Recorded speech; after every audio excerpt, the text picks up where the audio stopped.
Today on the Relationship Renovation podcast, we delve into a topic, emotional affairs. What is an emotional affair? So when you don't have emotional safety in the relationship and you can't feel free to be you, but someone else out there is like, you can be you and I love you, it's so easy. How can you really find out? Are you having an emotional affair or is it just a friendship? Is that emotional intensity. You're confiding in this other person first before your partner. And then from there, we talk about ways to prevent it, ways to heal from it. Non-accusatory conversation is obviously the first step. Not going through phone and trying to find evidence. It's like, this is your person. You're two adults. You can do this.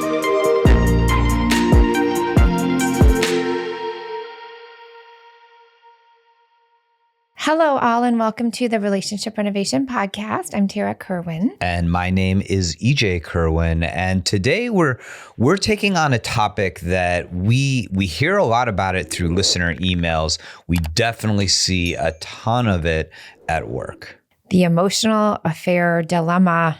Yeah. How do you know if your partner is crossing the line? That is our topic today.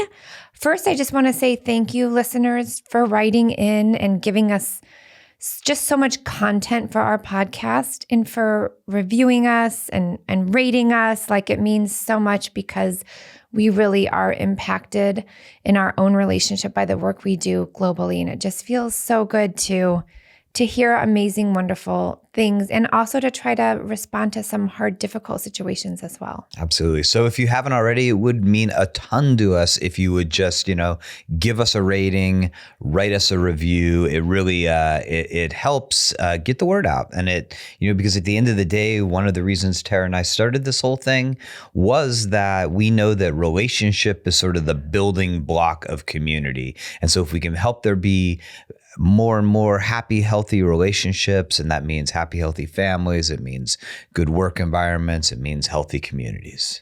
Okay, so going back to our topic, emotional affairs, it's a big one, and we're going to try to help you guys really understand difference between friendship and emotional affair when it crosses the line. And we just know we're humans. We want to feel needed and loved and belonging. So there's no judgment out there for people who have had to navigate emotional affairs in their relationship. It takes skills to prioritize your primary partner. And so just know if you are someone out there listening that either your partner has had an emotional affair or you yourself have, it's because we just want to feel needed and loved and belonging and special. And I think what we're going to do first sort of addresses one of the main questions that we oftentimes get, which is hey, this is happening. My partner is doing this, this, and this with this person. Is this an emotional affair, right? And I think one of the hard parts about defining is when somebody crosses the fidelity boundary around physicality, when they have sex with another person, when they kiss another person, it's clear. It's crystal clear. That is an agreed. Yeah. Most people have that agreement broken. that is a huge boundary. But emotional affairs are common, and they're also a little bit hey, is this an okay thing? Is this not an okay thing? And I think first Tara's going to hit us with a statistic which says just how many couples are affected by this. Well, so first of all, 80% of physical affairs start with emotional affairs. That makes sense, right? Helping everybody understand what are the signs that it might be happening. 45% of men have admitted to having some type of emotional affair in their relationship, and 35% of women. So this is a high percentage. Again, that doesn't mean that we're bad people. It means we have the sense of belonging. We need to feel needed and loved. And maybe there's some unmet needs that we'll go through later on in the podcast around why emotional affairs happen. But the first part is we're going to help you break it down and define it as much as we can. Yeah. And I think because that when you cross that physical boundary, it's you've gone to DEFCON 5, right? Is that if we can really help you define what is an emotional affair, what are the ways in which you might be edging towards that, we can even though that's tough to heal from as well, an emotional affair, but maybe we can stop people from getting too far into it, and maybe you could avoid. You're this is starting to feel like an emotional affair. Yeah. I can pull back. Maybe I could even talk to my partner about it. So let's go through. Let's talk about emotional intimacy versus friendships. And the first piece is that emotional intensity. So with friendships, you care, but you're remaining balanced with other relationships. There's not this emotional intensity to it. Yeah. And if the emotional intensity in relation to an emotional affair is that you're beginning to develop a deeper like emotional reliance, right? On some ways, our partner should be that person that we want to go to, that we want to talk to, that we need support. And if you're beginning to have emotions towards a person other than your partner where you feel that you are emotionally reliant upon them, there's a good chance this is moving towards an emotional affair. Yeah. So, and the second one is transparency, right? With friendship, you feel totally comfortable sharing the details and things of your friendship with your partner. Right? There's full transparency, like, oh, my friends are doing this and we're doing this and this is what they talked about, blah, blah, blah, blah. Yeah. Whereas if you are edging into the emotional affair or you're fully in that, there you're beginning to maybe keep the conversation secret. Maybe you tell your partner that you talked to this person, but you don't tell them that you opened up about maybe aspects of your relationship with them, maybe things that you're struggling with. The other one, and this is a key one, is if maybe you're not telling your partner that you met up with them.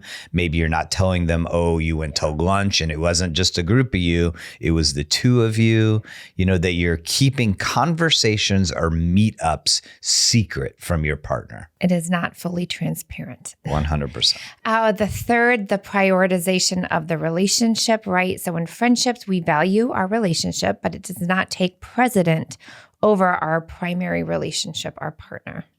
Whereas in an emotional affair, you might start choosing that person over your partner. You might make extra time. Maybe you stay at work a little bit longer.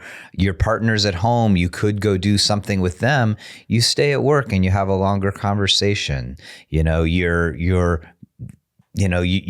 taking time out of what could go towards your partner and you're placing it towards another individual. And I also know with emotional affairs, you're confiding in this other person first before your partner. That's a big one. So your prioritization of that relationship is... Yeah, like that the first person you're like, something good happens or something bad happens. And the first person you want to talk to isn't your partner, it's the other person. Okay, next one, boundary. This is a big one, right? The next one I'm going to do. Yeah, for sure. You're so cute. What? You're just like your energy. It's funny. Sometimes I just laugh.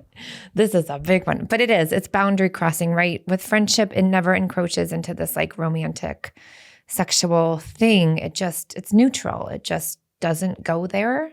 Yeah. Versus an emotional affair where you begin to share more and more like intimate details of your life that you're also, it starts to encroach where moments have that little bit of a twinge of romance. Maybe the boundary is like that, this is sort of a brain chemistry thing, but you're getting that just sparkly feeling. Like whenever you're around them, there's just an excitement. And that's a subtle boundary, but it's such an important boundary because those are the type of feelings that you want to generate with your partner that aren't easy to generate after 5, 10, 15 years. And if you're beginning to cross that boundary and share intimate details and maybe even just like, just a hand on the forearm or something, you're beginning to cross emotional and physical boundaries in subtle ways that might make you feel that excitement. We've also heard from couples that we've worked with that they will fantasize about this person during intercourse with their primary partner. Yeah. I mean, it's just like a little red flag. Yeah. I mean, I think and even a step back from the fantasizing is just you find yourself thinking about that person a lot that you're in your weekend and you're not at, a lot of emotional affairs do happen in the work environment, and it's your weekend and you're just thinking like, oh, I just can't wait to see so-and-so on Tuesday. Like, I know.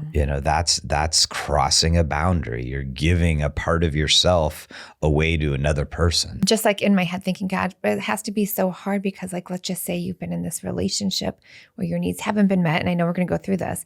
And then you're just like excited. You kind of feel excitement for the first time. Like I totally get how easy it could be to just like blur that boundary. But it's always important to have clarity first in the primary. That's what our role is, right? As therapists and what the work we do with couples. Well, and I think one of the dangerous things about emotional affairs versus physical affairs is that they sort of have this way of gradating. Like it's just this slow movement. You're just talking about a few more intimate things. You're just a little more excited. You just go to that person a little more than you did before, right? And I think this is where the next one pops in. Yeah, the final one we'll talk about is just like guilt or justification. So in a friendship, there's no need to justify. It just feels natural. It's appropriate. It's boundaries. It's organic. Any conversation you have with them and you tell your partner, you don't feel weird about it because like, yeah, they're just a friend. Like it's just, I have no reason to have to justify or rationalize that conversation. Versus in an emotional affair, you start thinking things like, oh, my partner just wouldn't understand or yeah, we're just close friends, right? It's like you're finding, you're like a little internal lawyer about justifying why that relationship is okay. Yeah, you're rationalizing. When sort of like inside your heart, you're like, I know this isn't exactly right. Well, and a quote would be that you're telling your partner, you wouldn't just understand we're close friends, but you're also feeling like guilt or excitement, right, in your own personal experience. So there's that justification, rationalization piece. So those are kind of like, I hope everyone has a better idea of friendship versus emotional affairs. Yeah, and I really want to go back because that's one of the main questions we get, whether it's the person who feels like their partner's having the emotional affair or they think like, am I having an emotional affair? So, we gave you a really clear criteria. One is like emotional intensity of the relationship, your willingness to be transparent about when you're seeing them and what you're talking about, that the prioritization of that relationship. Are you placing them ahead of your partner? The next is like, are you beginning to cross boundaries? Is there a sense of like, I'm just stepping closer and closer. Oh, I'm over the line. I'm back. And then the last was, do you feel some sense of guilt? Do you feel like you have to justify, not just to your partner, sometimes it's to friends where your friend's like, what's going on with you and so? And you're like, oh, nothing, So those are 5 good sort of criteria that you can ask yourself or you and your partner can talk about in determining like, is this a friendship?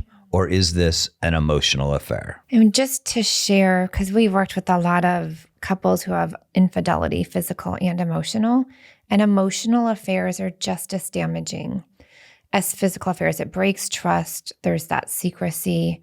You're prioritizing someone else other than your partner. You're bringing a third into your relationship. That's Dr. Stan Tatkin thing. Bringing thirds is just so toxic for your relationship. And so, again, the more we can help listeners understand, process what might be happening, to have conversations first with your partner. Yeah. That is the idea for this. Well, and I think it's so important to say that, yes, can be just as damaging.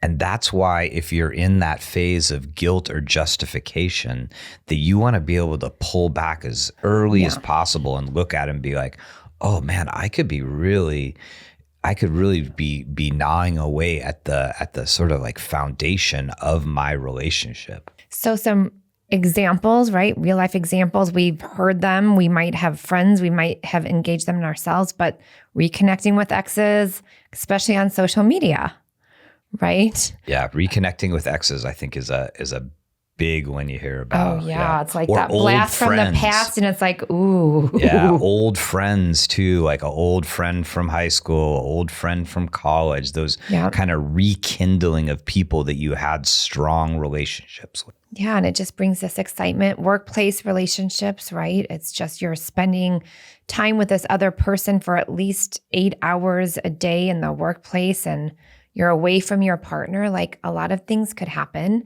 And then the online, right? Online relationships, whether it's like video gaming or you're on some kind of online group chat, meetup group. Again, we see online affairs happening all of the time and they've never even met face to face. And another one is just like, you know, sometimes partners have different interests. One person is into, you know, it plays soccer, and the other person is does painting. And so it's like somebody in one of those groups that you just start getting a little bit closer to, like special interest areas is definitely another area I've seen it. Good thinking. Oh, thank you. So before we go into why, we're going to just do warning signs, right? I'm sure there's many more than this, but warning signs of emotional affairs happening. So there's increased secrecy in the relationship. One partner might become more emotionally independent. The other partner might feel very deprioritized. And the secrecy thing, like that can look like, you know, all of a sudden you don't want your partner to look at your phone.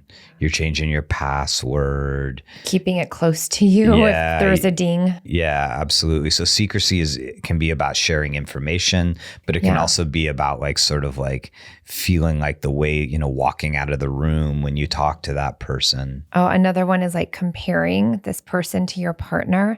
It's like, gosh, they're such better listeners than my partner. Like, right, that comparison piece starts to get really big.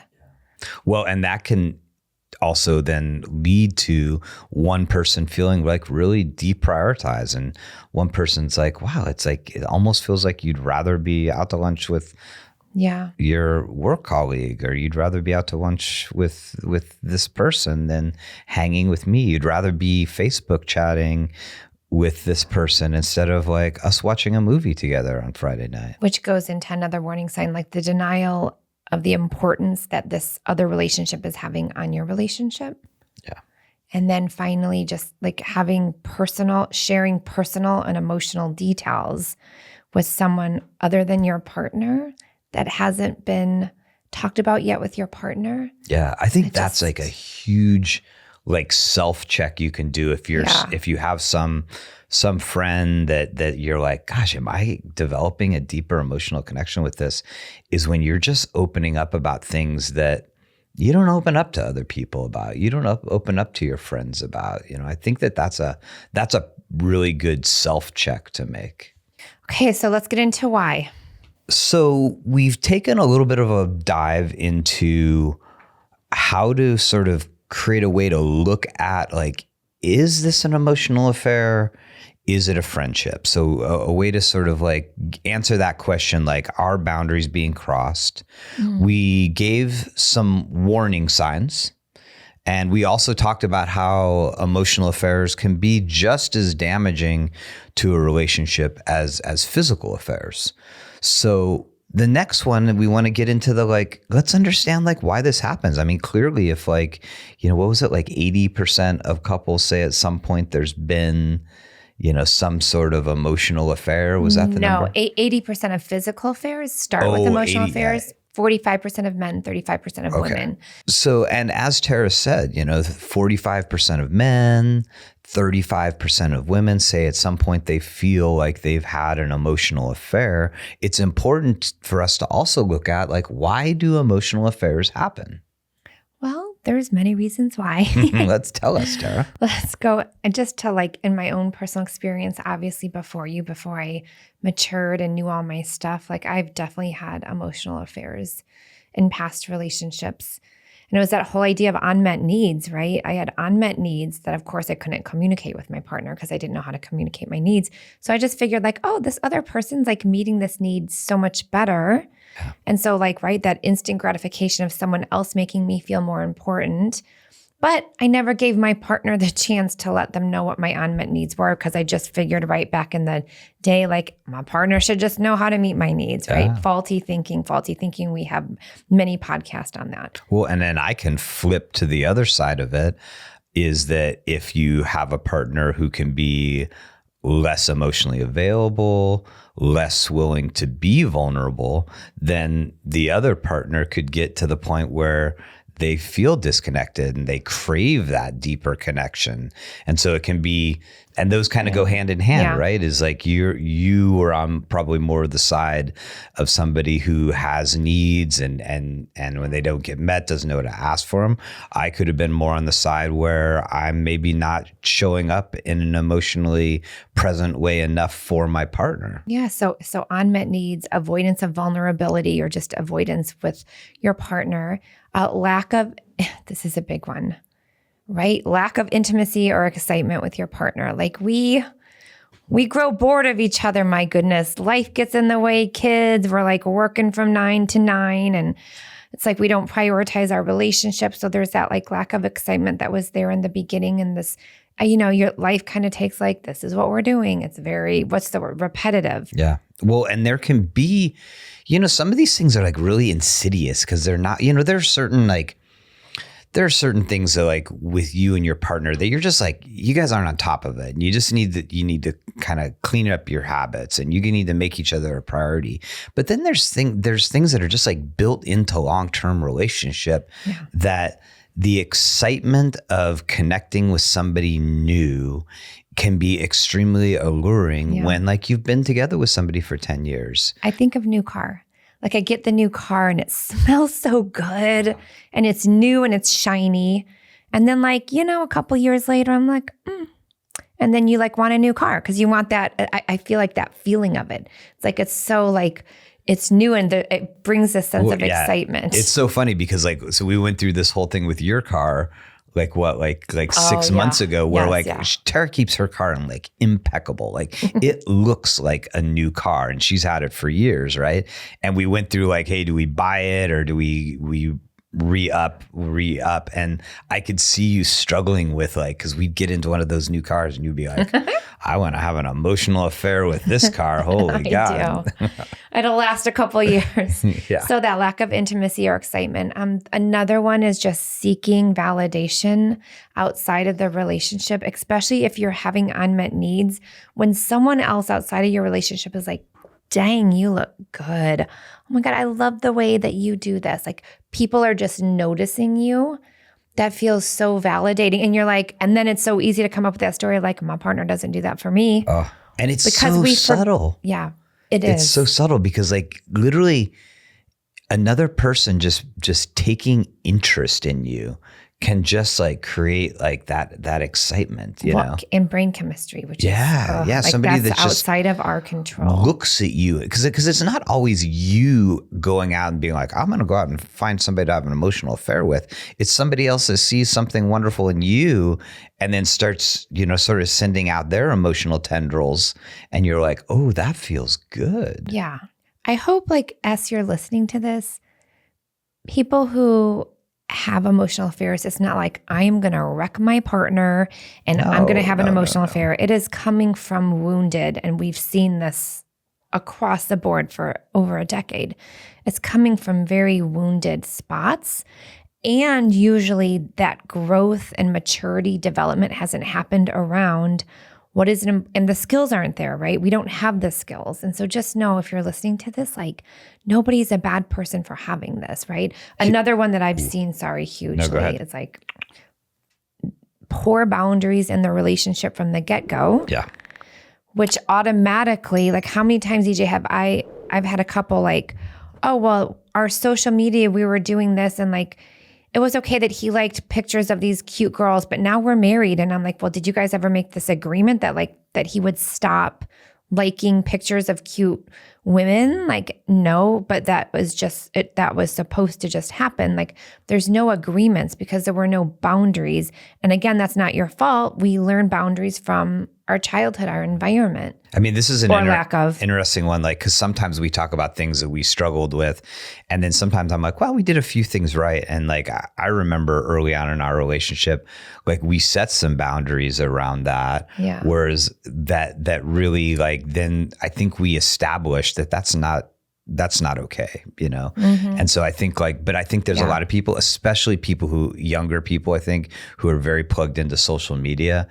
I think that's hard because it's almost like the porousness of relationships in that venue, like, then spreads into the relationship. So this is a next one that I think is actually, like, people don't realize how much this can contribute to emotional affairs. And that is a couple who's avoidant of dealing with things. Yeah. That if you don't deal with the difficult things, it ultimately creates a relationship where you're disconnected and you're not emotionally available to one another. And just to piggyback on that, avoiding issues in the relationship might be due to a lack of emotional safety in the relationship. Maybe you've never felt emotionally safe in a relationship, or maybe you just have decreased emotional safety because of repetitive communication patterns and having difficulty navigating conflict, which again is all skills-based. So when you don't have emotional safety in the relationship and you can't feel free to be you, but someone else out there is like, you can be you and I love you,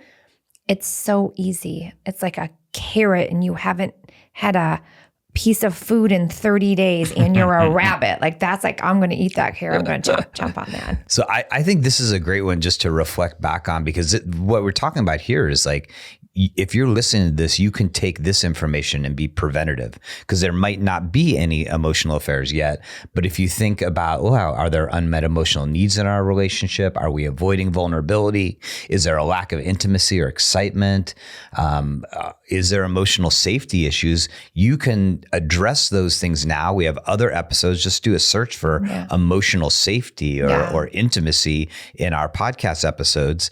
And you can address these things before it gets to the point of an emotional affair. Well, especially too, because there's so many ways to get our emotional needs met outside of our relationship now, with all of the access we have to everything, right? Workplace, social media, online. So like, it's just important to really understand how easy it would be to cross that boundary. So now we're taking the step into, what do you do if you suspect that maybe you're suspecting yourself? Maybe you're like, oh my gosh, I'm beginning to move into the area of having an emotional affair. What do I do if I'm concerned that my partner is having an emotional affair? Are you asking me? I'm asking you, girl. I mean, this is like, it's like, I feel like this would be it's so much easier said than done, but like having this non-accusatory conversation with your partner, like, hey, I'm going to just give a quick example. Like, hey, EJ, my story is that something might be happening in our relationship. Maybe there's somebody else that you might be connecting with. I'm starting to feel this nervousness. It's non-accusatory. I'm making it about my story is all Brene Brown, right? My story is. And then, right? And then however you respond. But I feel like that's a really soft way to open it up, because that's the first piece. Like, you can't come with blame or assumptions, because that's not going to work. That's just going to create defensiveness in the other person and like keep it way more secret. And now they're just going to, So non-accusatory conversation is obviously the first step. Not going through phone and trying to find evidence. It's like, this is your person. You're two adults. You can do this. I have to share something that has been on my mind. Because I value our relationship and I want it to be sturdy and I want it to last forever. I like this next one because it can be about what to do if you suspect it, but it can also be a way to sort of like prevent having an emotional affair. And that's setting boundaries, and by doing so, building or rebuilding the trust that we know where the lines are. And the boundaries are the ones we talked about. Like we don't open up to other people about intimate stuff unless we have, sort of each other's permission, that we're transparent about when we meet other people, that we don't hide things from one another. Yeah. Again, it's just so hard because people don't have those skills to do that. But the more you can, right, even if you're recovering from it, setting boundaries is one of the first things. Like if we have a couple in our office and emotional affair is happening, one of the first things is like, okay, are you willing to stop this emotional affair right now? Because we can't do that work unless there's this boundary where your partner feels safe so we can do the healing work. Yeah. Right? Is there an agreement? And obviously, usually there is. And hopefully that person's being honest. That's all we can hope for. Well, and I think sometimes you just straight up need support. Yeah. You need to go to a relationship therapist. You need to go to a coach. You need to go to somebody who can help you guys facilitate this conversation. Because even that first thing of having an open, non-accusatory conversation about it, maybe you guys just don't have the skills for it. So you need to say like, hey, could we please, could we go see a couples counselor? We see somebody to help us talk about this before it gets into a place where, where it's going to be really hard to fix it. And here's this is what a lot of couples don't understand, because they come in, they're like, they did this to me, and it's trying to just make it the other person's fault. Like when you're in a relationship, you're in a system. Both people have to take accountability. Emotional affairs, infidelity doesn't happen in a secure, functioning relationship where people are talking about what their needs are and what feels good and what doesn't feel good, and they're prioritizing their relationship. So there's a system issue, and I feel like both partners have to be willing to look at what the system, how it was functioning and the dysfunction of it, so that way they can heal together. It's not just about one person in the system. I mean, it might be in some cases, but for the majority. Here's another great piece of data. Another study is that 70% of couples who go to therapy because of an affair make it through it.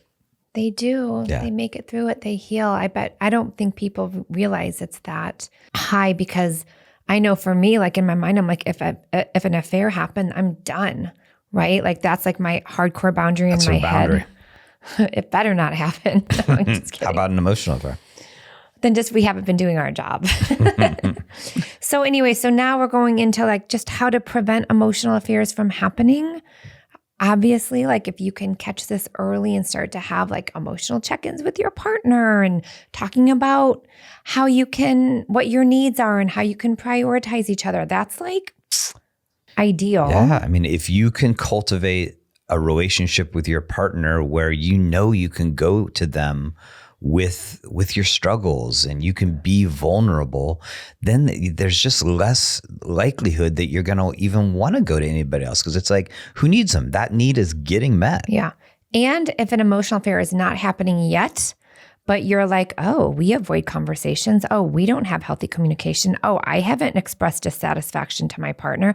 Oh, we have unmet needs and you're not talking about it. Clear sign. Maybe going to some couples coaching, counseling could be really helpful to prevent emotional affairs from happening. Maybe use the Relationship Renovation at-home program with a link in our show notes. A good way for you and your partner to find a consistent way to connect over and over and over again. Structured lessons, having conversations that you don't even think to have that are important to have. Finding a structured way like the Relationship Renovation at-home program to connect consistently with your partner. So, if you are in a relationship and an emotional affair has happened, you might think it's happening, it's happened in the past, you're not bad. It's not bad. This is normal. We go through relationships not knowing how to communicate, build emotional safety. We don't learn how to be vulnerable. Maybe we've never had secure functioning ever, so we don't even know what that means. There is so much hope. 70% plus get through this and heal, and they become stronger together. We've seen it. We've experienced it. It's pretty freaking incredible. It just takes that beginning bravery, I'm going to call it. Yeah. And having like this awareness. I mean, everything we talked about today is about awareness. It's about having a check-in system. Yeah. It's about like noticing, like, am I prioritizing this person? Am I being secretive? Am I justifying? But just having like an awareness around it.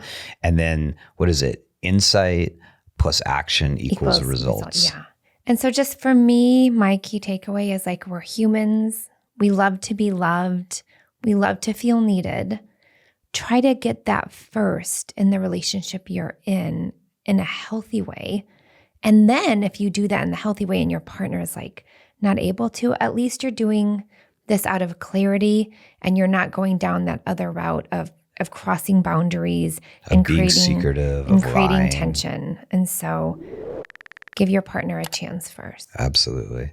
So please, once again, we'd love to hear from you. Send us an email, info@relationshiprenovation.com. You have questions about this. You want to throw us deeper into this topic. I know we could do it. So please reach out to us. Give us that like and review us on Apple or Spotify or in YouTube. Like we really appreciate it. It's just it's validation that we're connecting with you all. Yeah. And if, again, just share this episode if you know somebody that could really benefit from this.